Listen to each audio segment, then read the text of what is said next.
Masjid Raya Baitur Rahman, Kota Banda Aceh. Dilihat dari atas, menara masjid. Hai, Assalamualaikum. Kembali lagi ke mini vlog kami.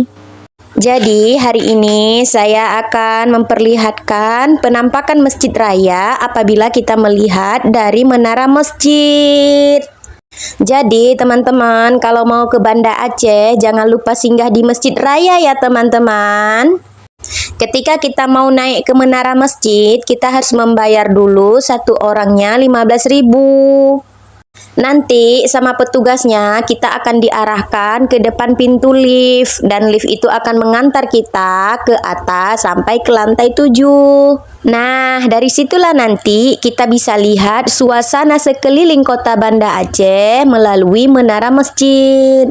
Masya Allah, tabarakallah, penampakannya luar biasa indah sekali. Nah, jadi inilah beberapa kesibukan warga Banda Aceh ketika di malam 28 Ramadan tahun ini. Teman-teman yang mau singgah ke Banda Aceh, jangan lupa ya, naik juga menara masjidnya. Nah, pasti seru deh. Saya dulu-dulu ke Banda Aceh, betul, nggak pernah naik menara masjid. Jadi ini baru perdana lah naik ke menara masjid bersama anak-anak. Dulu sama teman-teman kuliah, waktu masih kuliah di sini, nggak pernah naik ke menara masjid. Rupanya sekali di atas, betul kita dibikin takjub, subhanallah, penampakannya, Masya Allah.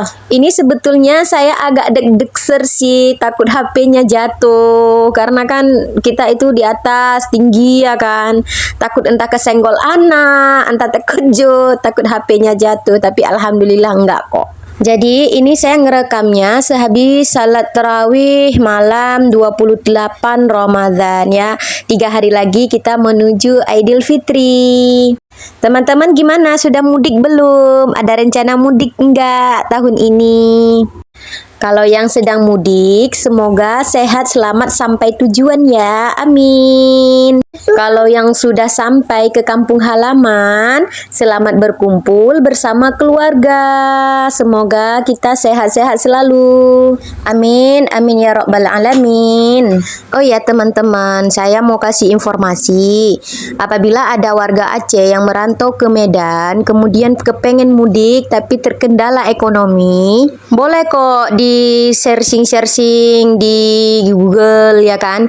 Biasanya di Medan itu banyak loh mudik-mudik gratis yang mengarah ke Banda Aceh. Setahu saya ya, ada beberapa PT yang mengadakan mudik gratis ke Banda Aceh ya. Ada yang dari Pelindo, ada yang dari PLN, ada dari Pemko Medan juga ya. Jadi sebelum pulang bolehlah kita cari-cari informasi, mana tahu dapat mudik gratis, kan lumayan kan. Yang untuk ongkos kan bisa kita kasih ponaan-ponaan kita di kampung ya enggak teman-teman. Biasanya setiap tahun itu pemerintah Kota Medan ada kok menyediakan mudik-mudik gratis untuk pulang ke kampung. Itu rutenya pun bermacam-macam. Ada yang dari Medan ke Pekanbaru, ada yang dari Medan ke Banda Aceh, ada yang dari Medan ke Padang. Kan lumayan kan teman-teman, bisa menghemat ongkos. Hitung-hitung nanti kasih THR ke keponakan ya kan. Intinya semoga kita semua sehat ya kan, selamat sampai ke kampung halaman, nggak ada kendala, bisa jumpa dengan saudara, orang tua, adik, kakak. Oke, sampai di sini dulu. Bye-bye.